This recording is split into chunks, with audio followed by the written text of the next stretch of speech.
Good morning, guys. All right, here we are starting our trail hike. Looks like industrial right there, but whatever. And that's part of what happened here, apparently. This is a natural preserve that local residents lobbied for because as Flagstaff was growing, people were just encroaching and building stuff, probably like that, which ultimately was going to destroy the petroglyphs and other natural wonders here. So we are hopeful that we're going to see a waterfall this morning and maybe some petroglyphs. We'll see. But we're going to just do a little walking. Kit's going to do a little something else first. You don't need to see that. So let me take care of that, and we'll check in with you when we see something cool. Wake up with the sun in our eyes. Sally forth, no need for goodbyes. Journey calls, let's roll the dice.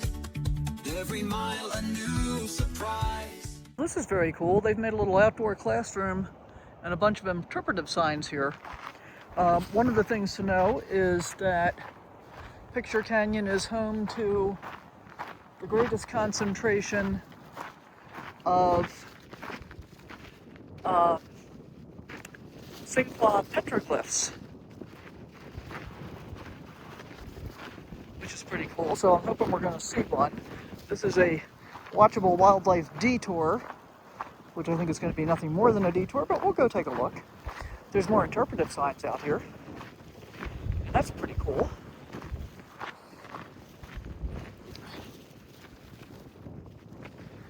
Look where Kit was. He likes to walk behind me. I tried to get him to walk in front of me, but he'll only ever do it for a minute or two. And of course, I'm walking directly into the sun, so I can't really see a whole lot. Oh, I'll share this. The glasses that I'm wearing I had made in Mexico, and I went to an optometrist there and got an eye exam. And when I first got them, I felt like it made a huge difference, and it actually does make a pretty big difference. But as I've been wearing them for more than a few weeks now, I'm having difficulty seeing as well as I think I should be able to. Okay, we got some marsh over here, and over there. All right, I don't think we're going to stand here for very long because I really want to get some walking in and then be ready for breakfast. Anyway, sorry about the wind, guys. I knew I should have grabbed the other camera and put my microphone on, but I didn't. I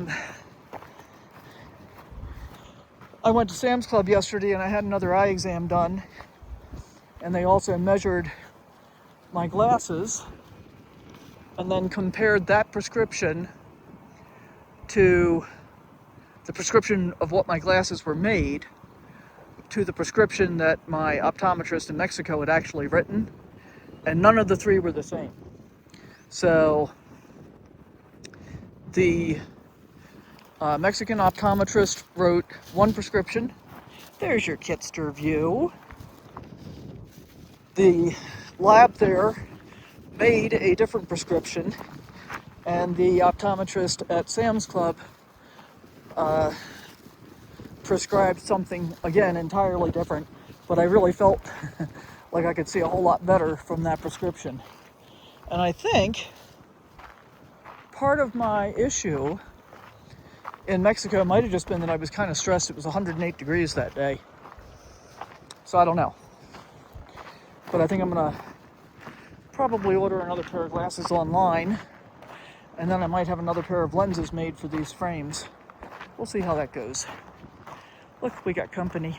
So straight across the canyon here was the historic railroad trestle, and oh, look at how the boulders here kind of step down across the way.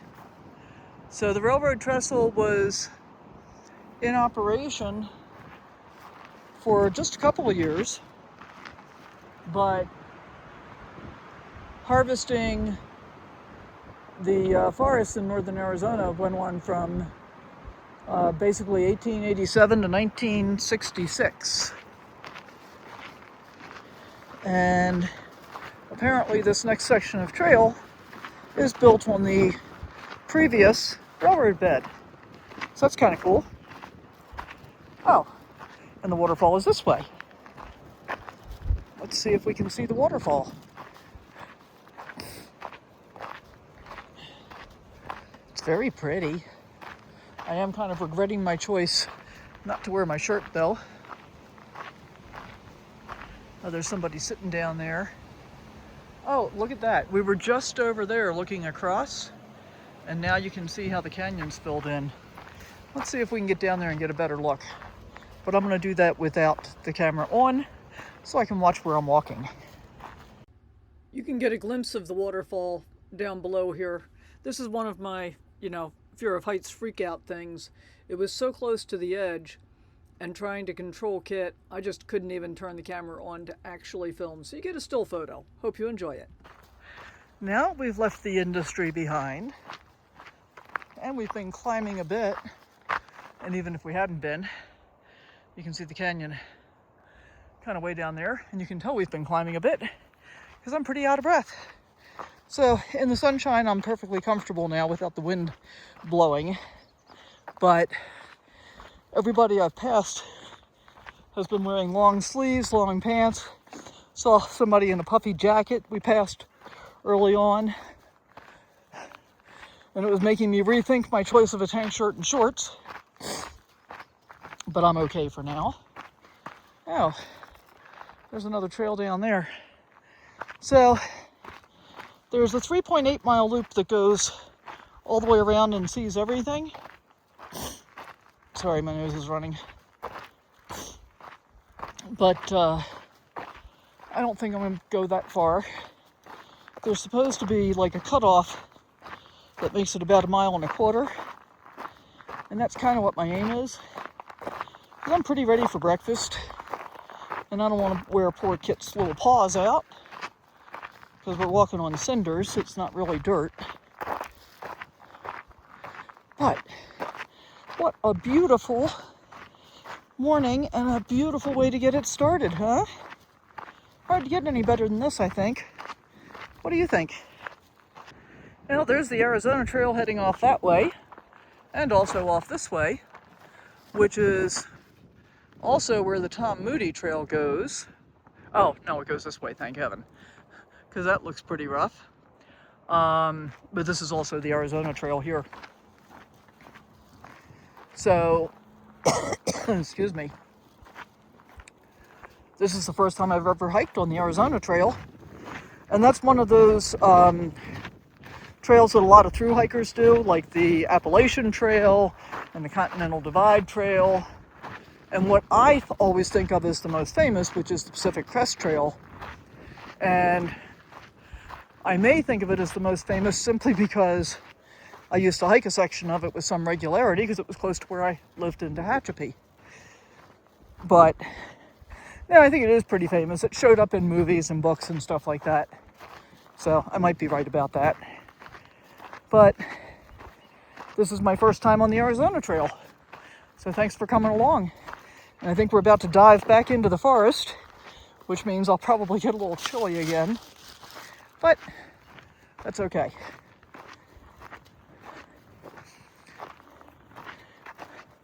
And maybe I'll send a sticker to someone who counts up how many times I say "but" in this video. What do you think? All right, this goes up quite a bit. And I'm going to put the camera down so that I have two hands just in case I slip. We're still on the Arizona Trail here. Whoops. Kit just stopped to sniff something. What is it, Kit? We just saw some coyote poop on the trail. You gonna pee on that? You can if you want to. No? Okay. So we've done about 0.4 miles on the Arizona Trail so far, I think. And I don't know if it's worth sharing or not, but I'm going to. Which is, don't have any inclination or desire to do any kind of through hiking that requires carrying everything I need in a pack and setting up a tent and sleeping on the ground. First of all, my issues with that are sleeping on the ground. I gave that up in my very early 50s, and I was in much better shape then. And secondly, the thought of having a thin nylon tent wall between Kit and me and whatever is out there is not the least bit appealing. I guess this is a trailhead parking area, looks like. Oh no, it's mailboxes, it's a road. All right, well, let's see where we go from here. Is that the trail? I think that's the trail.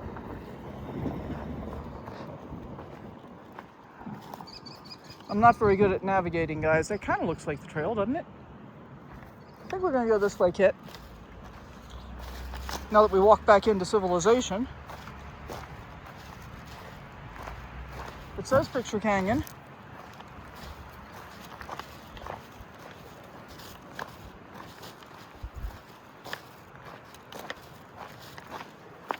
So, I swear at the trailhead, it said the foreshortened loop was like a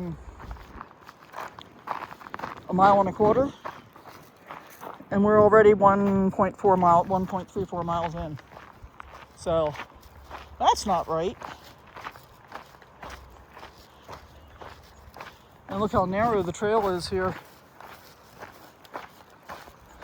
I think I'll take a look at the map and see if I can figure out where I am. See those power lines up there? We have now walked about almost 7/10 of a mile from where we crossed the power lines up there, went all the way out to that road, and now we're coming all the way back this way. That feels like a little bit of a cheat. I probably should have just walked down the power line road. Sorry, Kit's winding me up. But this is turning out to be a whole lot longer than I wanted it to be. We are back on protected land, apparently. Well, here's a beautiful view of the stream crossing. And I think I'm going to put a map overlay up and show you just how much I have messed this up. We're actually going a whole lot further than I intended to.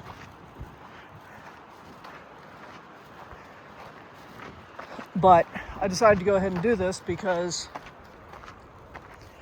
I can repeat part of what I've already done and it won't really be any less distance, I think. And I can see the signboards up there that indicate Petroglyphs. And then the Don Weaver Trail, which is the one that'll take us back to the parking area, is straight down that way. So we're going to do that.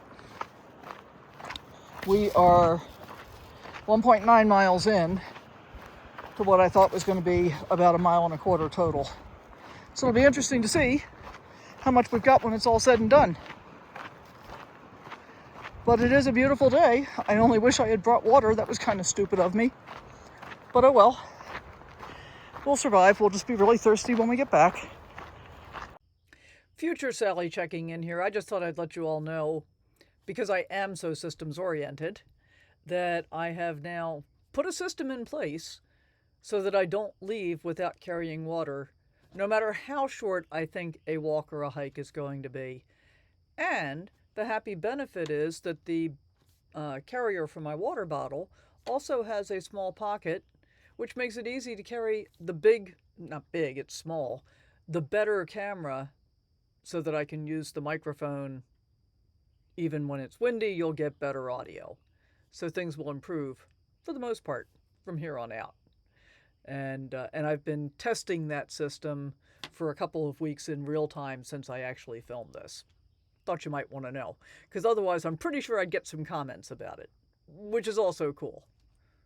All right, so we can see these pretty well. Little more difficult to see the ones up there. Let's see if we can zoom in, if I can hold steady enough. Oh, yeah. Probably not.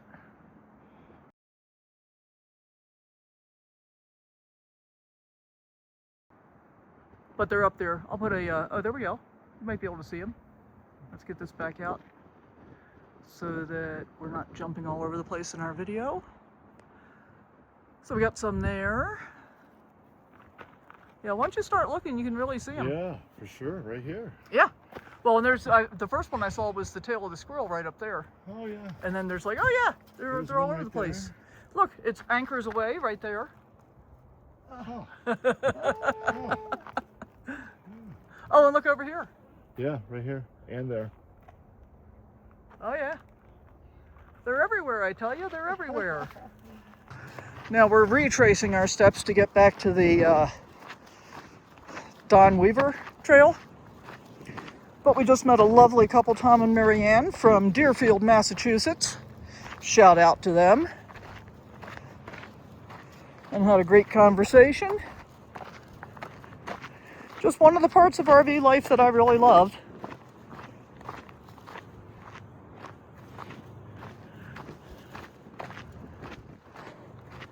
But we're more than 2 miles in and getting pretty thirsty. So I think we probably have at least a mile to go to get back to where we parked. But I think it'd be mostly downhill from here. And there should be one more overlook that we're going to do with more petroglyphs. What a gorgeous day, huh? Isn't it beautiful?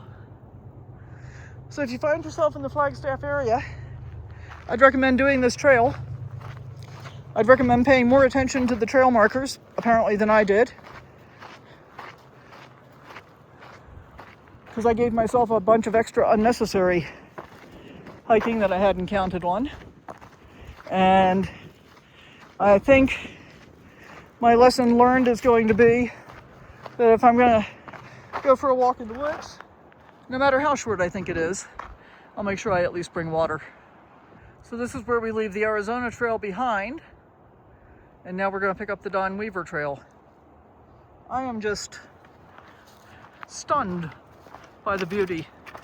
It's a picturesque day, don't you think? Well, so much for thinking it was going to be all downhill. Let's see if I can give you an indication of how steep this really is.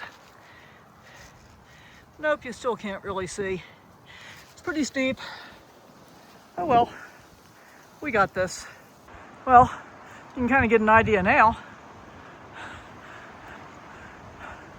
Yikes.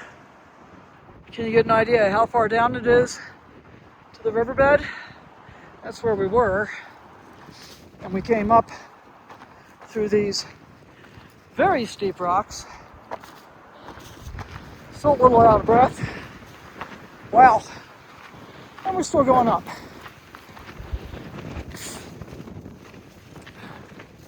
I'm going to have earned my sushi for sure. In fact, I might end up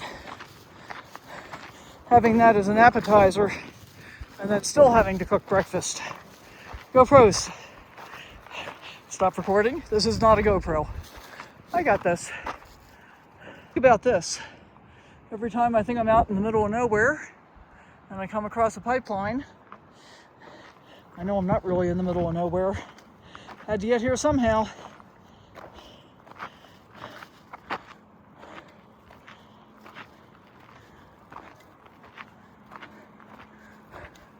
I will say I'm slowing down a little. I really thought that we were done with going up. And I can look ahead and see another rise up there.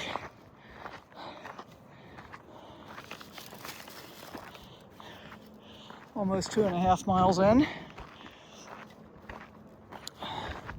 So basically double what I intended the entire hike to be. Oops. We came from up there. If we had done the full Tom Moody loop, we would have come from here. We're getting close to the end because here's industry again. So, yeah. And we've had this headwind for the last quarter mile or so. It's pretty strong. Real time, Sally, back here again. I thought I'd wrap this up for you. My phone battery was almost dead, and so I kind of abruptly stopped recording there. It was an absolutely beautiful, beautiful hike. It ended up being closer to 4 miles than the mile and a quarter that I thought I was in for. But I highly recommend the hike. It was a lot of fun. I highly recommend carrying water. We've already had that discussion.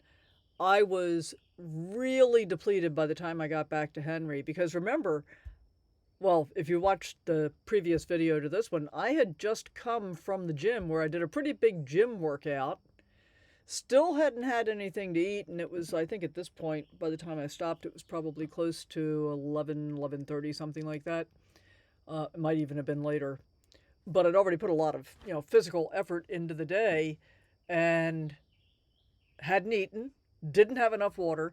It took until almost 8 o'clock that night before I managed to get rehydrated appropriately. And I was working at it all day long, including not just drinking water, but, I also needed to get electrolytes back in. So don't do what I do. Well, don't do what I do in that regard. Carry water, or whatever you want, but carry some kind of liquid so you don't become dehydrated.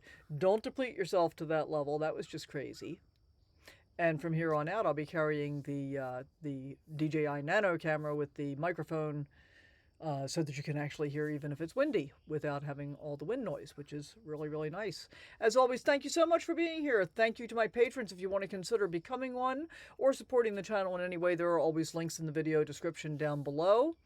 Super appreciate that. We got so much more coming on Route 66, and we'll see you next time. Bye for now. Wake up with the sun in our eyes. Sally forth, no need for goodbyes.